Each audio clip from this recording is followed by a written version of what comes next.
안녕하세요. 오늘도 참 좋은 날입니다. 매일 하나님 말씀을 듣고 그 말씀을 나눈다는 것이 참 복된 일이죠. 지난 시간에 이어서 전통교회, 오늘 제목은 전통 개신교를 통해 본 하나님에 대한 오해 두 번째 시간을 갖도록 하겠습니다. 우리가 불신자로 있을 때는 하나님을 알기 위해서는 교회로 갔죠. 그래서 소위 교회라는 데를 친구를 따라가기도 하고, 또 남자들은 그 교회가 연애당이라고 해서 그 여자 아가씨들이 많이 있으니까 총각 때 교회를 많이 갔죠. 어떤 종교에 대한 호기심보다도 이제 거기 아가씨들이 많이 있으니까 또 재미도 있고, 또 어렸을 때는 크리스마스 날 빵이라도 주고 과자라도 주니까 1년에 한 번 꼭 크리스마스 때 교회를 안 가본 친구들이 드물죠. 저도 어린 시절에 교회에 가서 밤새도록 오락을 하고, 또 새벽송을 돌면 그 보자기에 과자들을 주면 그 보자기를 갖고 와서 밤새도록 또 그 과자를 먹으면서 즐겁게 교회에서 보낸 시절이 있죠. 이제 그러면서 점점 더 성인이 돼 가면서 교회에서 하나님에 대한 이야기를 듣고 성경에 대한 가르침을 받는데, 저도 어머니 쫓아 교회를 한두 번 갔지요. 어머님이 권사님이시니까. 그러다가 늘 우리 집의 신앙은 기독교다라는 생각을 하고 있었는데, 고등학교 졸업하고서는 이사를 간 집 바로 옆집이 이제 목사님 집이었어요. 그런데 공교롭게 그 목사님의 아들하고 저하고 같은 연배였어요. 갑장인데 막 이제 고등학교를 졸업하고 대학 입시를 쳤는데 둘 다 떨어져가지고, 저는 경희대를 쳤다가 떨어지고, 그 친구랑 이제 바로 옆집이니까 가까이 지내면서 자연스럽게 이제 교회를 가게 됐어요. 이제 재수를 하면서 교회를 가게 됐는데, 그 교회를 들어서는 순간 예전 일들은 다 이제 잊어버리고 그 진리에 대한, 성경의 이야기에 대한, 신에 대한 궁금증이 갑자기 생기더라고요. 과연 이 세상에는 신이 있는가? 성경에서 말하는 하나님이라는 분, 또 예수라는 분은 과연 어떤 분인가? 그 피상적으로 들어왔던 그분에 대해서 이제 관심이 가기 시작해가지고 청년부를 열심히 참석했죠. 그래서 그 재수하는 한 해에 입시 공부보다도 성경을 더 열심히 공부했어요. 그래서 7월 17일 개천절날 쉬잖아요. 그래서 이제 처음 간 교회가 순복음교회였는데, 순복음은 이제 세례를 침례로 줘요. 이제 침례라 하는 이제 물에 내 몸이 다 들어가는 거죠. 그러니까 이제 겨울에는 못하고 이제 여름에 강가에 같은 데 가서 이제 세례를 주는데, 제가 간 곳은 이제 대성리였어요. 그래서 이제 성도님들하고 청년들하고 그때 꽤 많은 분들이 세례를 받고, 또 세례 받을 때는 이제 목사님이 또 보조자, 보통 전도사님들이죠. 그 전도사님을 통해서 이렇게 완전히 뒤로 물에 빠지는 그런 침례 세례를 받았어요. 그러면 이제 나오면은 꽃다발을 주면서 이제 다시 태어났다라는 이제 그날이 1980 제가 80년도에 졸업했으니까 1980년도 7월 17일이 제가 세례를 받는 날이죠. 소위 말해서 다시 태어났다는 날. 그래서 이제 열심히 아주 열심히 있는 청년이죠. 그래서 이제 청년회 그때 한 70명, 80명 정도 모였는데 거기에 이제 봉사부장이라는 임원을 맡게 됐고, 오늘 갑자기 말씀을 나누는데 옛날 과거 얘기가 나오네요. 전혀 준비도 한 얘기가 아닌데 이제 교회 얘기를 하려니까 제가 교회에 간 그때가 생각나서 말씀드리네요. 그래서 이제 열심히 이제 공부를 하고 또 교재가 그 내비게이터라는 그 대학생들 또 CCC에서 하는 그런 이제 교재를 가지고 철저하게 이렇게 질문과 답 또 나눔 이런 쪽에 공부를 이제 했는데, 또 청년부실이 지하실이라 열심히 했죠. 그 교회가 참 열심히 있는 교회였는데 주일날 예배를 다 드리고 나면은 청년들은 다 그 청년 회의실에 모여가지고 10분 기도회를 가졌어요. 그래서 10분 동안 기도하면서 우리 담당 전도사님이 오셔가지고 5분 설교를 하고, 그리고 이제 새로 오신 분들을 소개받고 하는 그런 청년 모임이 있었는데, 그 청년 모임 때 제가 봉사부장으로 있을 때 우리 집사람 이제 처가 식구 자매들이 등록을 했어요. 우리 처가가 이제 4남매인데 아들 하나 딸 셋인데, 제가 그 딸 중에 막내, 지금 저의 집사람 그 막내하고 그 처형들이 부원을 선택해야 되는데 갑자기 봉사부를 다 선택하는 거예요.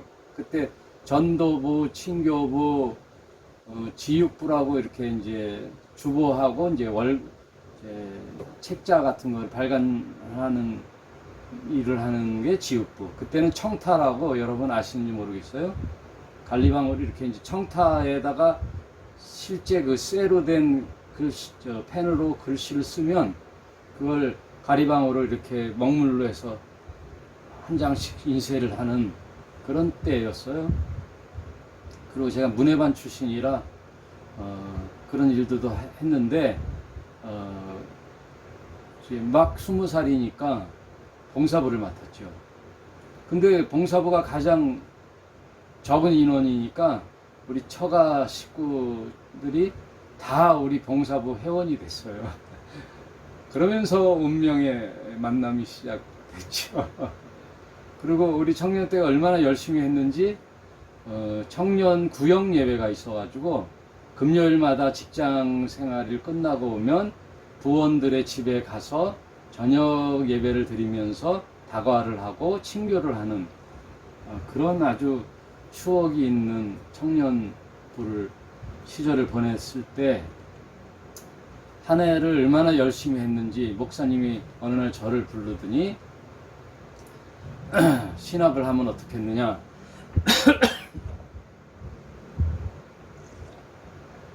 이제 신학교를 가면 어떻겠느냐 그러시면서, 그 목사님 아들은 순복음 신학교를 가라고 하시고, 저는 그 목사님이 서울대학교 법학과 출신인데 거의 죽을 병에서 고침을 받아가지고 이제 늦게 신학을 해서 목사님이 되셨는데, 그 박승우 목사님이라고, 그 목사님이 대한신학교 출신이었어요. 그래서 그 대한신학교 수석 입학 수석 졸업자였더라고요. 그래서 그 목사님이 저를 대한신학교를 추천서를 써주고, 그때는 이제 학력고사를 보고 대학 입시를 칠 때인데, 전혀 이제 일반 대학에 대한 관심은 없고 신학교를 가야 되겠다 싶어서 학력고사를 안 치고 이제 그 학교에 입시를 쳤는데, 그때만 해도 학력고사가 아니더라도 그 학교는 문교부 인가를 받아갖고 4년제 정규 대학교가 신학교였죠. 그러니까 유니버시티는 아니고 세미나리 신학교죠. 근데 문교부 인가를 받은 정규 신학교, 훗날 안양대학교가 되는 거죠.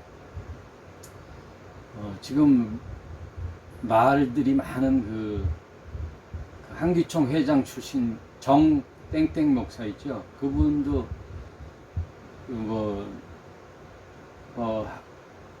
대한신학교 출신이라고 그러나요? 학교를 빛낸 분이 아니라 아무튼 이제 대한신학교를 가서 이제 공부를 했는데, 마침 우리 집사람도 신학에 꿈이 있어가지고 같은 이제 신학교를 가서 대학 생활을 같이 하면서 연애도 같이 하고 그래서 결혼을 했어요.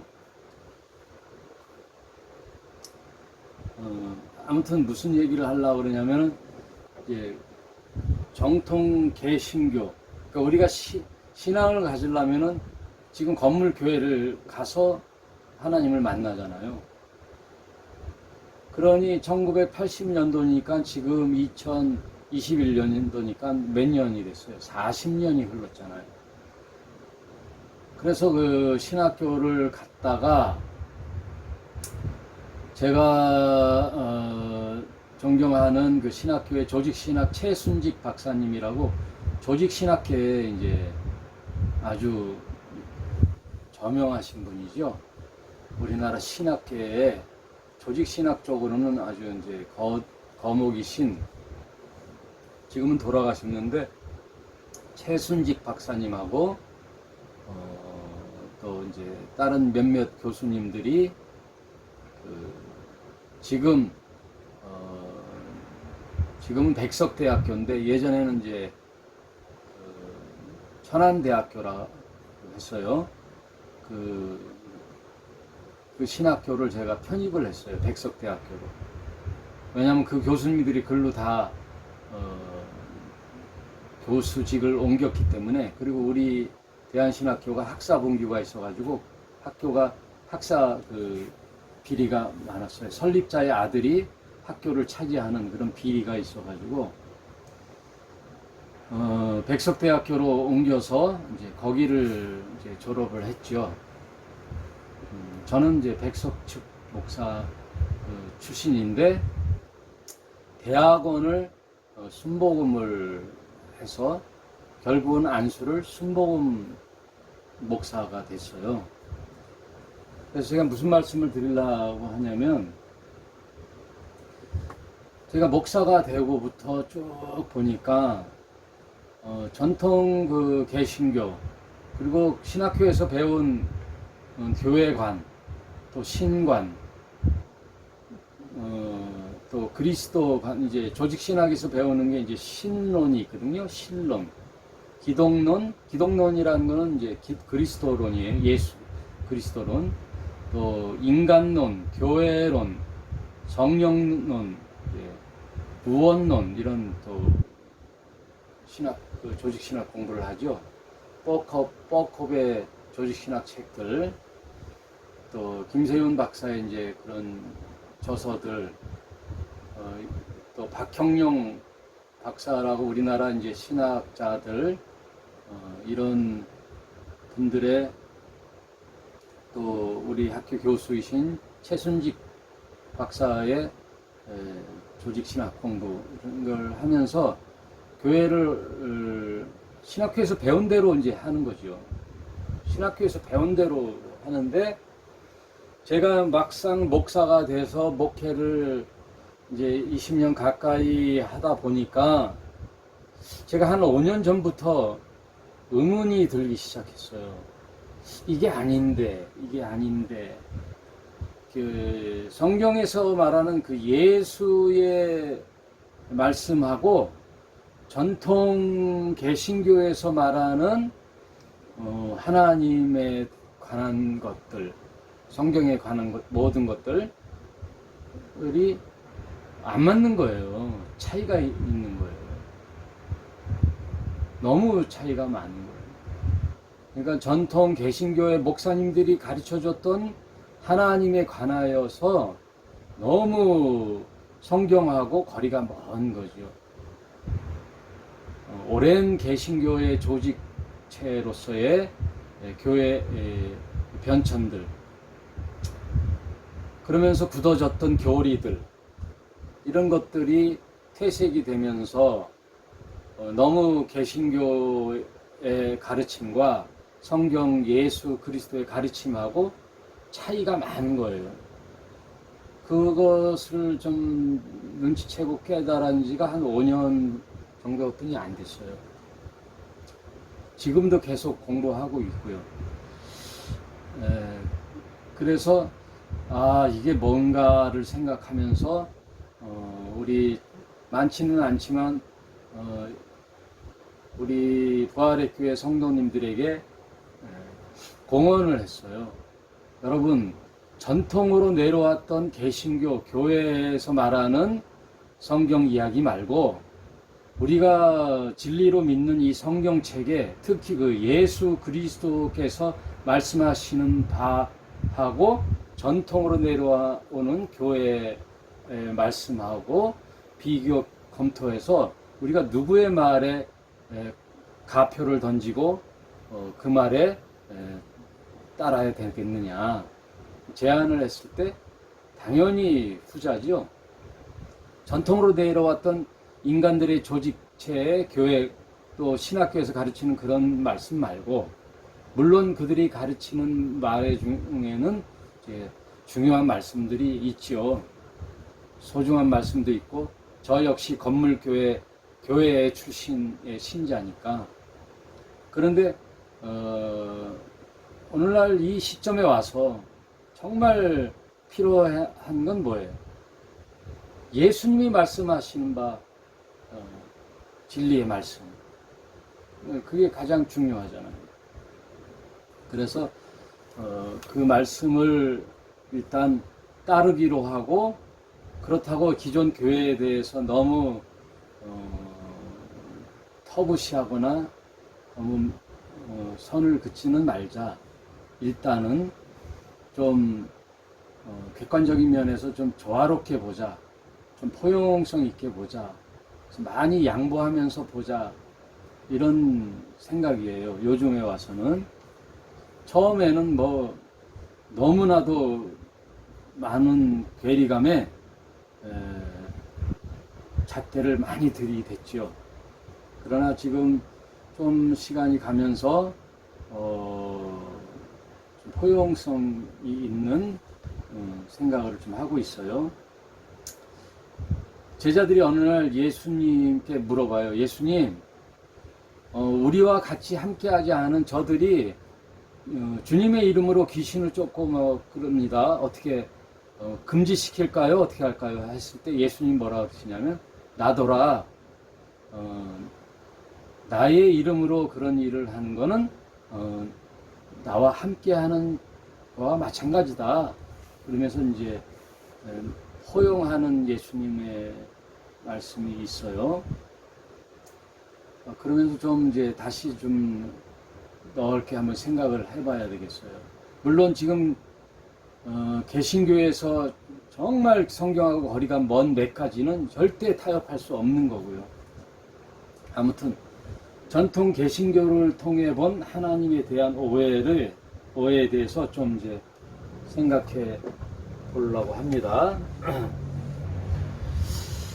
성경에 보면은 이제 계시의 형태가 있어요. 계시의 형태. 계시의 형태는 이제 계시라는 것은 하나님이 우리에게 인간에게 알려주시는 말씀이죠. 인간 스스로가 하나님을 찾을 수가 없어요. 인간이 깊이 어떠한 철학적인 신념, 또 종교적인 또 열심, 또 계속 어떤 이 우주 속에 어떤 신의 존재가 있을까 하고 찾고 찾는 게 종교잖아요. 그렇게 찾아도 하나님을 찾을 수가 없지요. 단지 그래서 발생하는 이제 종교들이 많은데 기독교는 뭐라고 이제 선언을 하냐면 기독교는 계시의 종교다. 계시, 하나님이 우리에게 알려주신다. 그래서 그게 계시라고 해요. 그래서 그 계시의 종교 중에 이 신이라는 것은 기독교에는 삼위일체잖아요. 위격으로 세 분이 계시는데 이분은 어떻게 계시느냐? 하나로 계신다 했죠. 삼위일체. 그래서 뭐 신학교에 가서는 이제 삼위일체에 대해서 뭐 양태론, 물, 수증기, 또 얼면, 얼음 이런 거, 혹은 나라는 자가 있는 사람이 있는데 집에 가면 아버지요, 또 한 아내의 남편, 또 나라는 이상문이라는 목사, 이렇게 역할에 따라 하는 그런 양태론이 아니고 하나라고 할 때는 뭐냐면 여고생들이 3, 3, 5 이렇게 손잡고 걸어가면서 낙엽이 휙 이렇게 뒹구는 모습, 그리고 그러면 깔깔깔깔 대고 웃잖아요. 예. 어떠한 뭐 아무 재미없는 일인데도 여자애들은 무슨 얘기만 하면 막 그렇게 깔깔깔대고 웃을 때 우리가 뭐라 그래요? 야, 쟤네들은 하나같이 저렇게 아무 일도 아닌데 이렇게 웃어. 뭐가 그렇게 재밌어? 하면서 이제 할 때 그 하나같이 그 여고생들, 여중생들한테 그 하나같이 할 때 그 하나의 의미예요. 아무튼 이제 지금 삼위일체를 설명할 건 아니고, 삼위일체 중에 이제 세 분이 계시는데 성부 하나님이 계시고, 또 성자 예수님이 계시고, 또 영으로 오시는 성령 하나님이 계시죠. 이 세 분이 이렇게 직렬로 이렇게 계시를 하지 않아요. 각각 직렬로 계시하지 않고, 구약의 성부 하나님은 누구를 통해서 이 인간들에게 당신을 계시해 주셨냐면 선지자, 제사장, 또 왕, 이렇게 삼직을 기름 부어 대리자로 세워 하나님을 알게 하셨어요, 인간들에게. 그리고 이 하나님은 어떻게 돼요? 성전이라는, 처음에는 이제 성막이었죠, 이스라엘 백성에게. 성전이라는 것을 통하여 우리를 만나줬죠. 왜냐하면 영이신 하나님, 안 보이는 하나님을 다이렉트로 보면 우리가 죽어요. 핸드폰에 1000볼트가 흐르면 어떻게 돼요? 그러니까 하나님이라는 절대자를 피조물인 우리 인간이 어떠한 그 하나님의 규례 속에 하나님을 만날 수 있는 거죠. 하여튼 그 시대마다 하나님의 임재의 모습이 달라요. 그건 전에 공부했죠. 이렇게 삼직을 통하여 인간을 만났는데, 이 삼직을 신약에 와서는 이 성자 예수님이 이 삼직을 다 갖고 오셔서 그분을 그래서 기름 부음을 받는 그리스도라 그러는 거예요. 이 그리스도라는 것은 기름 부음을 받은 자라는 뜻이거든요. 기름 부음을 받았다라는 뜻은 하나님의 대리자라는 뜻이에요. 그러면서 이제 성전의 기능까지 다 가지고 오셨어요. 그래서 예수님은 성전이자 구약의 이 삼직을 다 갖고 오신 그리스도이시죠. 그래서 성경에는 이런 하나님의 계시의 형태가 아니라 병렬적 계시의 형태를 갖고 있어요. 성부 하나님은 우리 인간들에게 예수라는 계시자를 통하여 우리에게 알게 하시고, 그 예수님은 또 성령을 통하여 또 우리에게 알려주시는 거죠. 근데 예수님은 뭐예요? 말씀이죠. 말씀, 로고스. 로고스가 육화돼서 그걸 인카네이션이라고 그랬잖아요. 인카네이션. 육화, 성육신.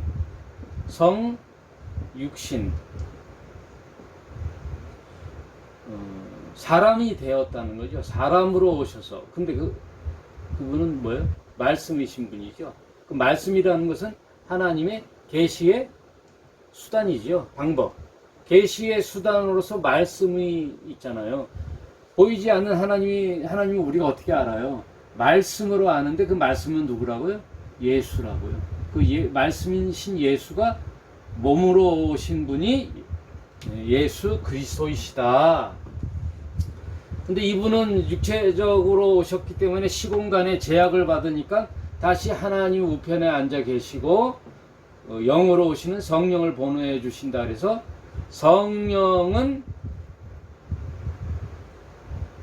이 예수님은 그 말씀이 성령을 통하여 우리에게 깨닫게 하시고,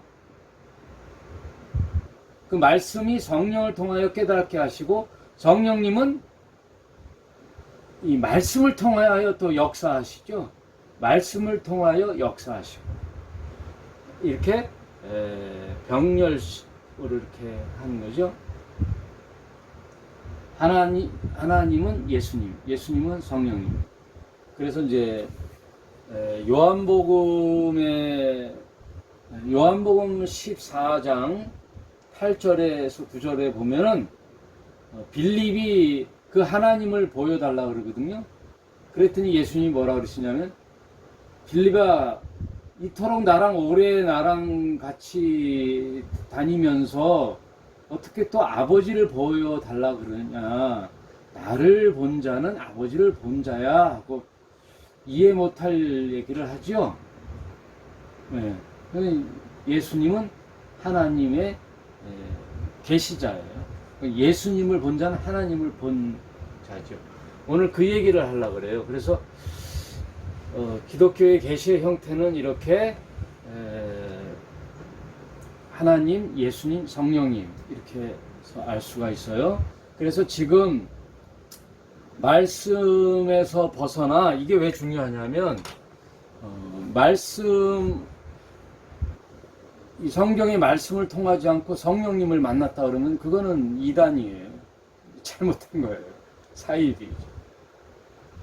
성령님이 또 오늘날 나에게 따로 계시해 주지 않아요. 계시가 끝났어요. 어저께 성령님이 나에게 나타나셔서 이런 말씀을 하셨어. 거의 불화라고 보면 돼요.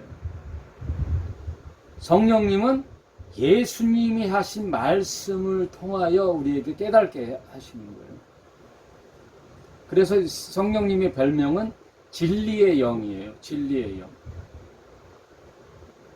그거는 뭐냐면요, 진리의 일관성을 말하는 거예요. 아니, 내가 성령님이 이렇게 얘기해서 내가 만난 성령님은 이런 얘기를 하던데 이거는 뒤죽박죽이 되잖아요. 일관성이 없고 진리에 대한 유일성에 대해서 이제 문제가 많아지는 거예요. 그러면 내가 옳다, 내가 옳다. 그래서 이런 말이 있어요. 내가 주관적으로 만난 하나님을 객관화시킬 때, 내가 만난 성령님 하나님은 이랬다고 했어 하면 이제 이단이 되는 거예요.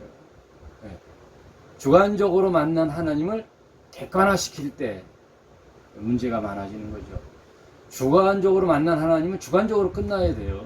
아, 하나님께서 내가 기도 중에 이런 말씀을 주시네 하고 이제 마음에 동요가 오는 것까지 뭐라고 할 수는 없어도 성령님은 언제든지 이 말씀을 통하여 역사하셔요. 말씀으로만 통하여도 어마어마한 일을 하시죠. 그래서 말씀을 통하여 깨닫게 하시고 일하시고 역사하시죠. 아무튼 한번 그걸 점검해 보도록 하겠습니다. 마태복음 28장 19절에 마태복음 28장 19절에 뭐라고 말씀해 주셨냐면 마지막 부분이죠. 제자들에게 대위임 명령을 주시기 전에 이제 예수님이 하시는 모든 공생애 동안의 일들을 제자들에게 마지막 이제 위임을 하시고 떠나셔야 되잖아요. 근데 그 위임을 했을 때 그 예수님 대신 다른 보혜사가 오셔서 도와주실 텐데 그분이 성령이라는 거예요. 그러면서 하시는 말씀이 예수께서 나와 일러 가라사대 하늘과 땅의 모든 권세를 내게 주셨으니 하늘과 땅의 모든 권세를 하나님께서 누구에게 줘요? 예수에게 위임하셨어요. 그래서 이제 위임을 또 누구에게 줘요? 제자들에게 위임하고 계세요. 이 제자들은 누가 함께 해요? 성령이 함께 하시는 거예요. 성령이 하늘과 땅의 모든 권세를 내게 주셨으니 그러므로 너희는 가서 모든 족속으로 제자를 삼아 아버지와 아들과 성령의 이름으로 세례를 주고, 이 아버지, 아들, 성령은 함께 같이 벗어나지 않고 서로를 보좌하면서 서로에게 속한 상태에서 일을 하시는 거예요. 그래서 예수님도 아버지가 말씀하신 바만을 전하러 오셨어요. 그 벗어나질 않아요. 서로 삼위일체의 독자적인 삼위가 있으면서도 일은, 속성은 함께 공유하시죠. 그게 삼위일체의 신비예요. 아버지와 아들과 성령의 이름으로 세례를 주고 내가 너희에게 분부한 모든 것을 가르쳐 지키게 하라.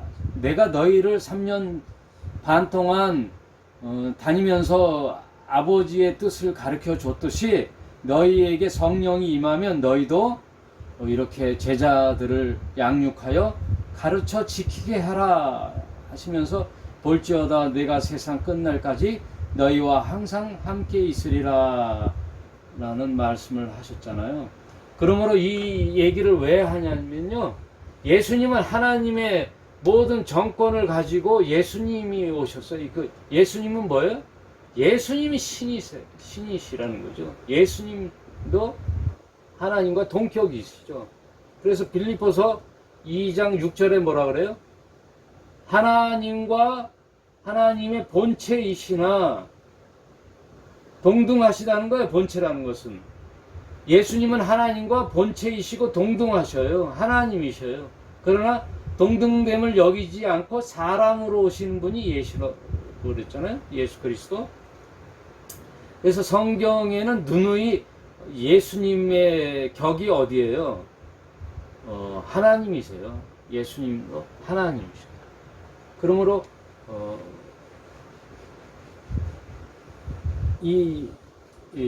지금 무슨 얘기를 하려고 하냐면, 이런 모든 얘기가 예수님도 신의 자리에 계신다는 거예요. 그러니까 눈에 안 보이는 영적인 하나님이 눈에 보이는 하나님으로 오신 분이 예수님이라는 거예요. 그게 요한복음에 놀라운 얘기가 이제 나오죠. 요한복음 1장. 여러분, 이거는 별 5개예요. 별 5개. 요한복음 1장 18절. 본래 하나님을 본 사람이 없으되, 본래 하나님, 영인 성부 하나님을 말하는 거예요. 성부 하나님을 눈으로 가식적으로 본 사람이 없다, 이렇게 규정하잖아요. 선언하시잖아요. 예? 하나님을 본 사람이 없어요. 그런데 나는 하나님을 봤다고 하는 자들이 대한민국만 해도 40명이 넘는데요. 자기가 신이라고 하는 자가 40명이 넘는데요. 그런 전 세계적으로 그동안 역사 일이 얼마나 많겠어요. 그런데 여기 성경이 얘기하잖아요. 하나님을 본 사람이 없다. 여러분, 이렇게 주위에 다니면서 내가 하나님을 봤다라든지, 꿈속에서 하나님 만났다라든지, 또 내가 신이라, 내가 하나님이라, 내가 예수다라고, 내가 재림 예수다라고 100% 구라예요. 다 사입이에요. 그 목사님 중에서도 내가 어제 하나님을 만났는데 하나님께서 이런 얘기를 하셨다. 99.999 구라예요. 그냥 느끼는 바고, 이미 하나님은 성경에 우리가 하나님을 만날 만한 모든 필요 충분 조건이 성경 66권에 다 녹여져 있어요. 성경 66권에. 예? 계시가 이제 완성됐어요. 또 다른 계시가 필요가 없어요. 뭐 그렇게 주장하는 분들은 그렇게 주장하고 사시고, 저는 이제 성경만이 하나님을 알게 하는 유일한 수단이에요. 계시의 책. 그 진리의 보편성이면서도 통일성이에요. 진리의 통일성. 내가 만났다 이런 게 없어요. 성경의 통일성. 본래 하나님을 본 사람이 없으되 아버지 품속에 있는 독생하신 하나님이 나타나셨느니라. 오로지 독생하신 독생자 그 예수만이 하나님을 알게 하는 유일한 수단이라는 거예요. 계시자, 유일한 계시자 예수님만이 하나님을 알리는 유일한 수단이라는 거예요. 독생하는 하나님 나타나셨다.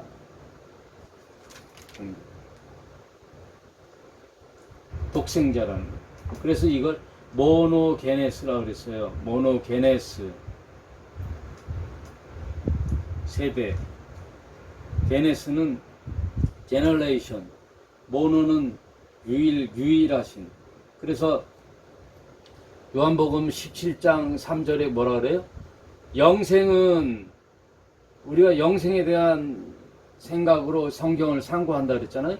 영생은 유일하신 참 하나님과 그분이 보내신 자, 독생자 예수 그리스도를 아는 것이다, 이렇게 했잖아요.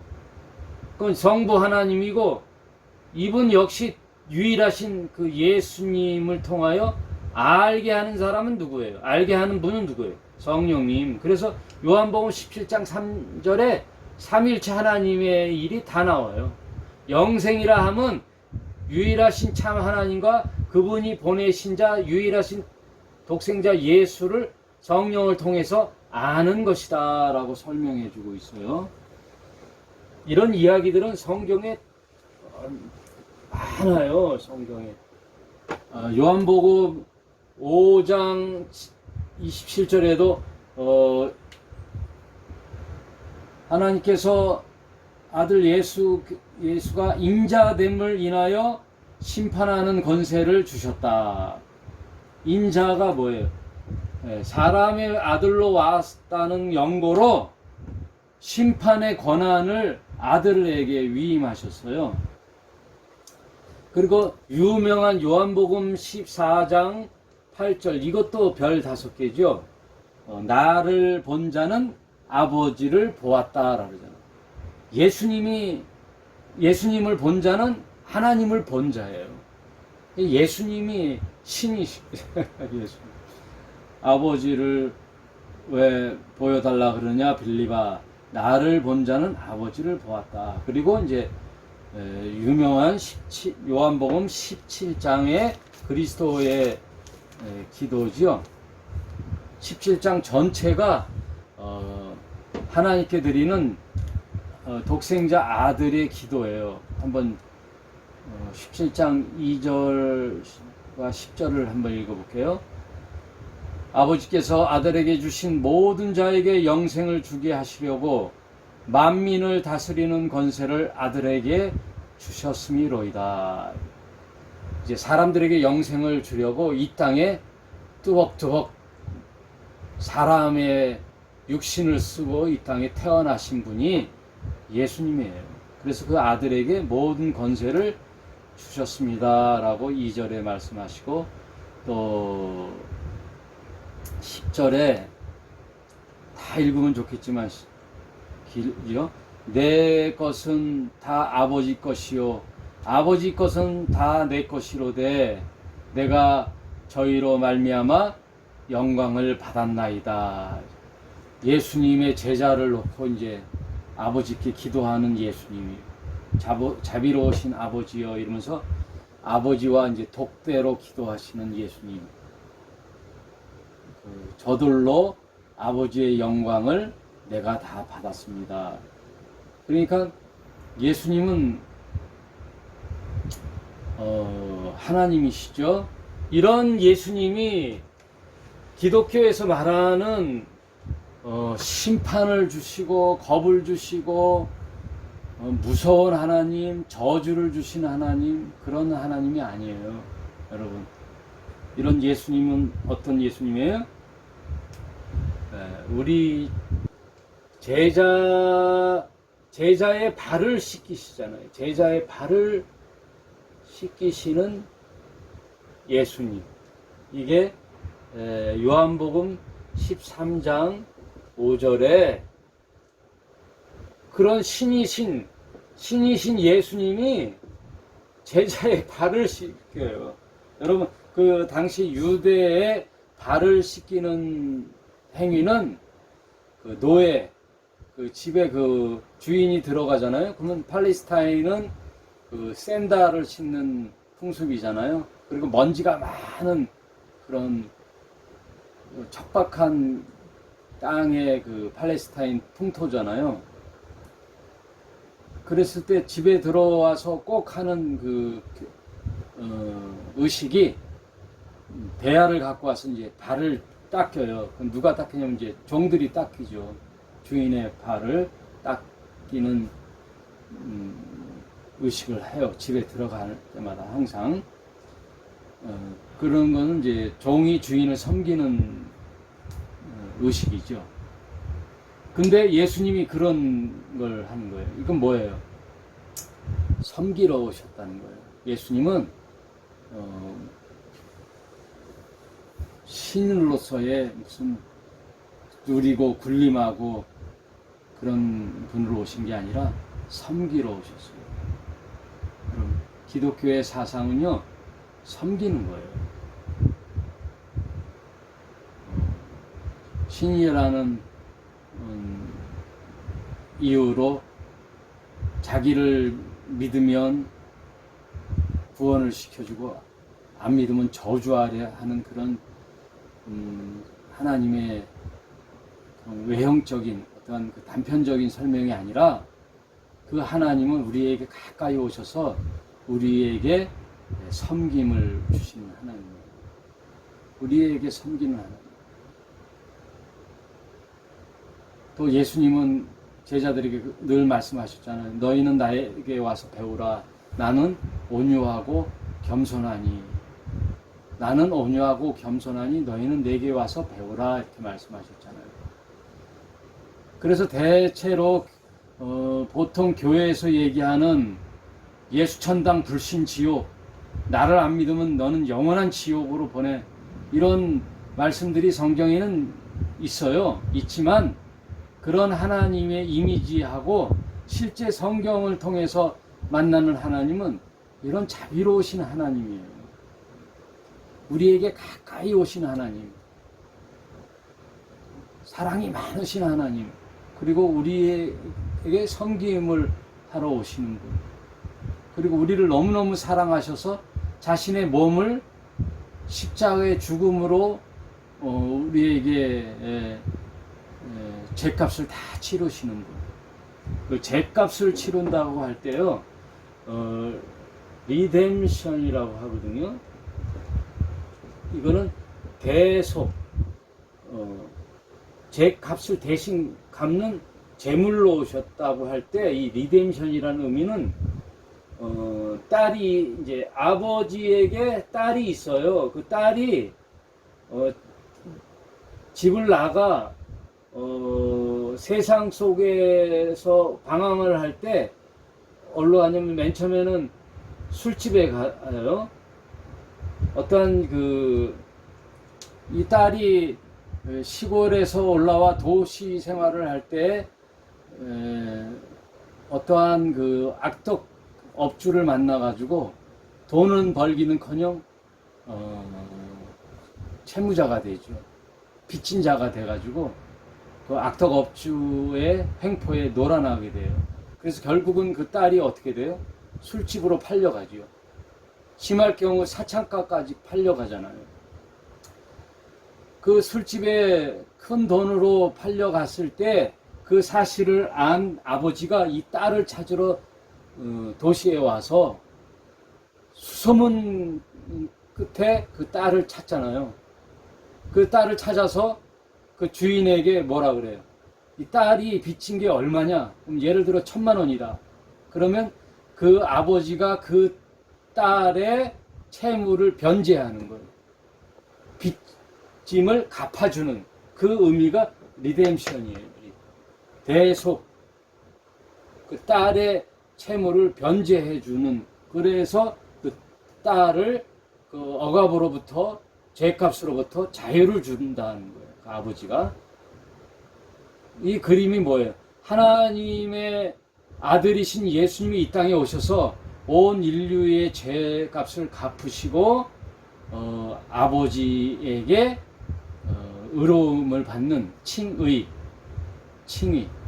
justification by association, 그 예수님과 하나됨으로 그 대속 은혜로 말미암아 아버지께 떳떳한 칭의를 받는 그런 의미가 이 대속 제물에 있어요. 이 맥이 창세기로부터 쭉 오는 거예요. 아담이 범죄했을 때 무화과 나무 잎으로 가렸지만 하나님이 그 양을 잡아 그 가죽, 그 짐승을 잡아 가죽 옷을 옷을 입혔잖아요. 덮어주는 거죠. 그런 창세기로부터 아담으로부터 시작해서 모든 제사 제도, 그리고 예수님의 죽으심, 이 성경 전체의 맥이 대속 제물이 되어 주시는 거예요. 그게 성경이에요. 그런 분이 우리에게 군림해서 찬양과 경배를 받기 위해서 예배를 강요하고 기도를 강요하고 찬양을 강요하신 분이 절대 아니시죠. 하나님은 오히려 그거를 경멸하셔요. 군림해서 지배하는 걸 경멸하셔요. 그래서 교회에 목사가 또는 계급 제도가 돼가지고 군림하거나 그래서 요구하고 예배를 종용하고 헌금마저도 1,000번째 헌금을 드려가지고 마지막 1,000번의 헌금을 했을 때 기도를 들으면 응답해 주신다. 그런 게 없어요. 여러분, 헌금마저도 없는 거예요. 여러분, 11조니 주일이라는 의미는 참 좋아요. 또 헌금이라는 것은 원래 도네이션, 후원금이에요. 후원금. 또 11조의 원래 의미는 참 아름다운 것인데 그게 무슨 제도가 돼가지고 돈이 목적이 되는 이런 제도가 없다라는 거예요. 예수님이 오셔서 모든 것을 다 이루으신 거예요. 구약의 모든 제도를 예수님이 오셔서 십자가에 죽으심으로 다 이루었다. 다 이루었다 했을 때 성전의 제도마저도 휘장이 찢어짐으로 휘장이 위에서 아래로 찢어졌어요. 그 말은 뭐예요? 인위적으로 밑에서 위로 찢어졌다는 게 아니에요. 하나님께서 하셨다라는 뜻이에요. 여러분 아무튼 다 이루신 거예요. 다 이루셔서 구약의 모든 그 본질적 의미는 있지만 제도적으로는 다 이제 끝나는 거예요. 그래서 뭐냐면 하나님을 우리는 사랑하는 거예요. 사랑. 하나님을 사랑하고 이웃을 사람을 사랑하라. 그 사랑으로 하면서 하나님과 뭐가 이루어져요? 샬롬이 평화가 이루어지고 사람을 사랑함으로 사람 간에 샬롬이 이루어지는 거예요. 그래서 그게 십자가예요. 하나님과 인간의 샬롬, 인간과 인간의 샬롬이 평화가 일어나는 게 십자가예요. 그래서 다 이루신 거예요. 그래서 예배를 강요하고 경배를 강요하고 이런 게 없는 거예요. 하나님께 자원하는 마음으로 나가는 거예요. 아버지께 영광을 드리는 거죠. 영광. 할 얘기가 참 많은데 전에 그 친구 예수님이 우리랑 친구 먹자 한 얘기는 말씀드려서 안 드릴게요. 예수님은 우리를 친구를 삼으신 거예요. 친구를 삼으시는 예수님이 친구에게 너 나를 따르라. 우리가 친구 사이에서도 돈이 있다고 부잣집 아들이라고 돈 가지고 친구 삼으면 어떻게 돼요? 너 지금 돈 자랑하냐? 이러면서 이제 진정한 친구 사이가 안 되잖아요. 부자 아들이 여자 너무 사랑하는 여자가 있어서 강압적으로 너 데려와. 넌 나랑 사귀어야 돼. 내 아내가 돼 하고 강압적으로 들어온다고 그 아내가 참 사랑의 아내가 되겠어요? 돈이나 힘으로써 할 수 없이 아내가 된 부부가 진정한 부부가 될 수 없고 진정한 친구 사이가 될 수 없듯이 참 사랑의 관계로서의 관계 회복이죠. 예수님은 우리를 친구 삼으셨어요. 그러므로 교회라는 것은 그런 종교적 형태가 없다라는 거예요. 모든 종교적 의식이 없어요. 지금 오늘날 교회가 예배는 무당에 굿이 됐고 또 헌금은 복채가 됐고 기도는 복술이 됐잖아요. 주문이 됐잖아요. 제 얘기뿐만이 아니에요. 많은 목사님들이 너무나 개신교가 성경의 본질하고 멀리 돼서 그 예배 형태가 무당이 막 굿하는 것처럼 막 신탁을 하잖아요. 신탁. 예? 신탁.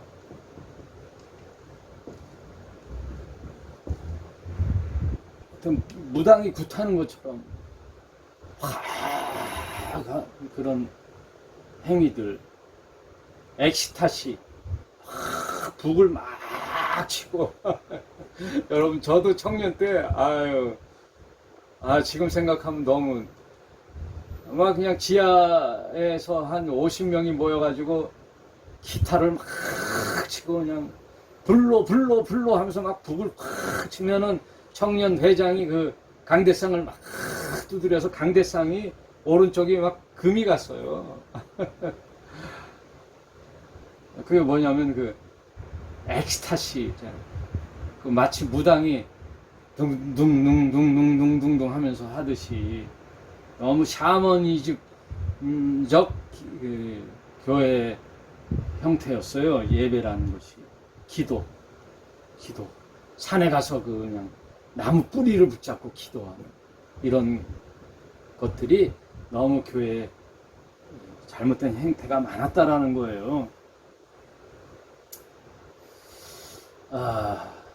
이제 제가 지금 준비한 건 2번까지 가야 되는데 오늘 너무 길지요? 너무 지루하다는 얘기들이 있고 재미가 이렇게 말이 길다 보면 재미가 없죠.